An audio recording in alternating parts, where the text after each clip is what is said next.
Dengan tangan diborgol dan menggunakan baju tersangka, AS masih menjabat staf ahli wali kota Sukabumi, diiringi dan dikawal ketat oleh personil kepolisian saat konferensi pers yang dilakukan di Mapolres Sukabumi Kota. Kapolres Sukabumi Kota melalui Kasat Reskrim Polres Sukabumi Kota, Ajun Komisaris Polisi Bagus Panuntun dalam konferensi pers mengatakan terduga pelaku AS diduga terlibat tindak pidana kasus penipuan dan atau penggelapan uang senilai 130 juta rupiah. Disampaikan bahwa pihak kepolisian menetapkan status tersangka terduga pelaku yang saat ini masih aktif menjadi PNS tersebut. Setelah terlengkapinya alat bukti atas laporan kasus dari pelapor yang merupakan korbannya sendiri, disebutkan bahwa berdasarkan keterangan yang didapatkan pihak kepolisian, terduga pelaku saat ini menjabat sebagai Kepala Dinas Peternakan Kota Sukabumi, meminta sejumlah uang dan kemudian menjanjikan beberapa buah proyek di lingkungan Dinas Peternakan Kota Sukabumi kepada korban. Setelah uang diberikan, proyek yang dijanjikan terduga pelaku tak kunjung juga ada. Hingga akhirnya korban melaporkan kejadian itu kepada Polres Sukabumi Kota pada tanggal 11 September 2023. Atas kejadian tersebut, terduga pelaku diancam pasal 378 dan 372 KUHP dengan ancaman hukuman masing-masing 4 tahun penjara. Baik, Assalamualaikum warahmatullahi wabarakatuh. Atas seizin Bapak Kapolres Sukabumi Kota, kami akan merilis pengungkapan kasus penipuan dan penggelapan di salah satu instansi pemerintahan kota. Dasar laporan polisi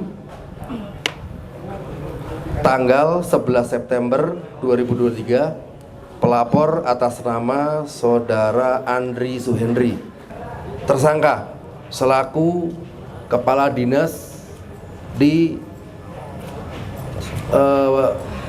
Kota Sukabumi, ya, salah satu dinas. Modus operandi, dugaan tindak pidana penipuan dan atau penggelapan uang sebesar 137 juta sebagai maksud dalam pasal 378 KUHP dan atau 372 KUHP yang terjadi di kantor CV Makmur Jaya, alamat Jalan Peda, Jalan Pelda Suryanta nomor 96, Nangeleng, Kecamatan Citamiang, Kota Sukabumi.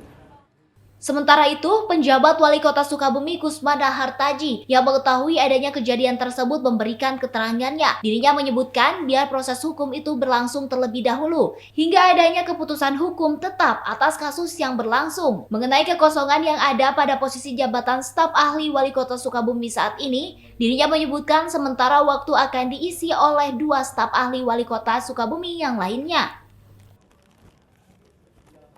Ya, jadi kita ikuti proses hukum yang sudah berjalan. Ya, hal ini juga nanti mungkin kita ada suatu langkah hal-hal yang terkait dengan aturan disiplin pegawai negeri sipil. Ya, tapi kita lihat dulu sejauh mana proses hukum ini berjalan. Nanti kita kaji, kita ada aturan khusus terkait dengan disiplin pegawai negeri sipil. Terkait kekosongan posisinya Pak saat ini seperti apa? Ya, karena dia ada 3 staf ahli. Ya, kita mungkin bisa membagi tugas ke staf ahli yang 2 gitu, yang memang juga bisa lebih produktif. Siap. Dari Kota Sukabumi, Sofwan Julfikar dan tim liputan MGS TV melaporkan.